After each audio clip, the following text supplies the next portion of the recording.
look at regions, states, the way we look at geography, where Nigeria is concerned, do we not think that we have inherited our geography from the British colonialists who made the North so large? That was that they included the Midwest in the North.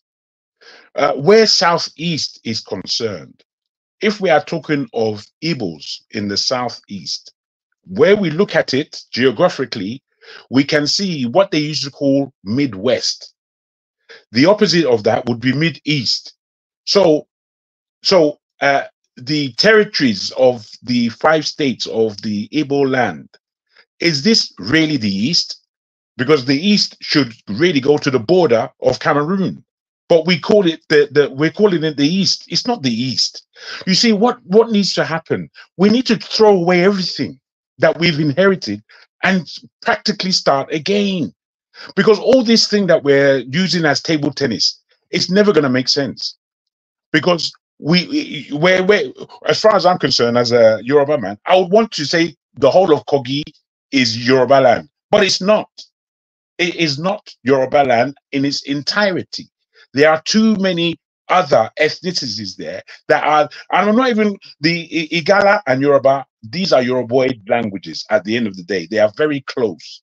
What I am saying is that all of the geography where Nigeria is concerned is all rubbish. All of it. It's rubbish because of where we inherited it from. What we have to do is brand new. We have to brand new the place. All this cloak and dagger that we have, it is extremely frustrating. You see, where Yoruba and Igbo are concerned, for me, the power in these two areas, we can't really ignore each other. And I believe that there is politics having us ignore each other. If Yorubas, I really, really believe this, if Yorubas and Igbos could somehow bring their differences down and heighten their similarities, that Nigeria would be a completely different country. You don't know that it's we in the South, in that South, no matter what ethnicity we claim, it is we in that South that are all over the diaspora. It is we. It is we who are sending money back into that country by the billions. It is we who are doing that. What? This is our money. This is us. This is us. How are we using arguments only? Where is the persuasion that, look, guys, my brother, I have 50 billion. You have 100 billion. Let's put this thing together. Let's call the South ours. The South is ours. Once we appreciate that, those people in the North have to wake up real quick, because in the North, the only union they have is Islam. They have no union ethnicity wise. They do not. The only union they have is Islam. Once they find out that they practice Islam differently, they themselves would have a different take on their ethnicity. I'm just suggesting this. Our ethnicity is important to us. Those that like to wave the flag that we are tribalist in our nature. I don't want to take on that because I think it's another European trope that we use to separate ourselves. Yes, okay, we are tribes. Yes, okay, we are indigenous.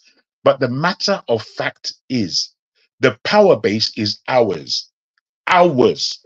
And when we understand this word, ours, the whole idea of Yoruba, Igbo, this one, that one, and the fourth, it begins to calm itself down.